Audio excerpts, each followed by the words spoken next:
When most people think of power, it is within the context of some overt ability to accomplish something in the setting of the external world within which we live and act. This may be political power, economic power, physical power, moral power, the power to persuade, the power of an idea, the power of motivation, whether through speech, writing, or through some other medium. It may be the power to uplift and inspire, such as the power of art or music that touches something in the being.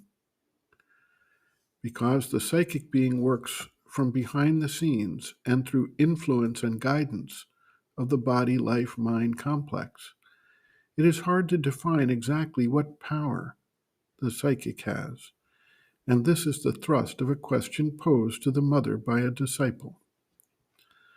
The power of the psychic being, though subtle and unable to be defined by our external definitions of power, is a causative power.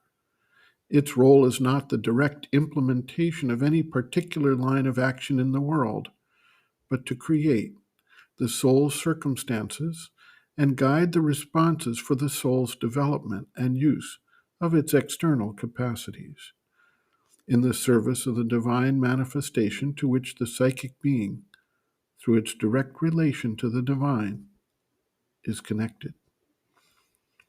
The Taittiriya Upanishad makes the point that the gross external being is the result of the more subtle planes and powers that create them, the subtlest of which is the element of Ananda, part of the triune ultimate reality of Sat Chit Ananda. The power that sets everything in motion and orders the framework and development of the universal creation is the ultimate, if often unrecognized, power. This is not just true in a universal sense, but even in the life and development of the individual, when the soul has an opportunity to direct, guide, or impel the individual along a certain line of development. A disciple asks, "Has the psychic any power?" The mother answers, quote, "Power? It is usually the psychic which guides the being. One knows nothing about it because one is not conscious of it, but usually it is that which guides the being. If one is very attentive, one becomes aware of it. But the majority of men haven't the least idea of it. For instance, when they have decided in their outer ignorance to do something, and instead of their being able to do it, all the circumstances are so organized that they do something else. They start shouting, storming, flying into a rage against fate, saying that depends on what they believe, their beliefs, that nature is wicked, or their destiny baleful, or God unjust, or no matter what, it depends on what they believe. While most of the time it is just the very circumstance which was most favorable for their inner development. And naturally, if you ask the psychic to help you to fashion a pleasant life for yourself, to earn money, have children who will be the pride of the family, etc., well, the psychic will not help you, but it will create for you all the circumstances necessary to awaken something in you so that the need of union with the divine may be born in your consciousness.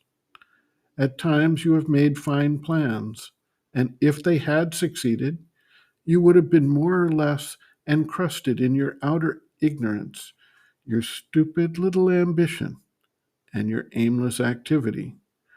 Whilst if you receive a good shock, and the post you coveted is denied to you, the plan you made is shattered, and you find yourself completely thwarted, then sometimes this opposition opens to you a door on something truer and deeper.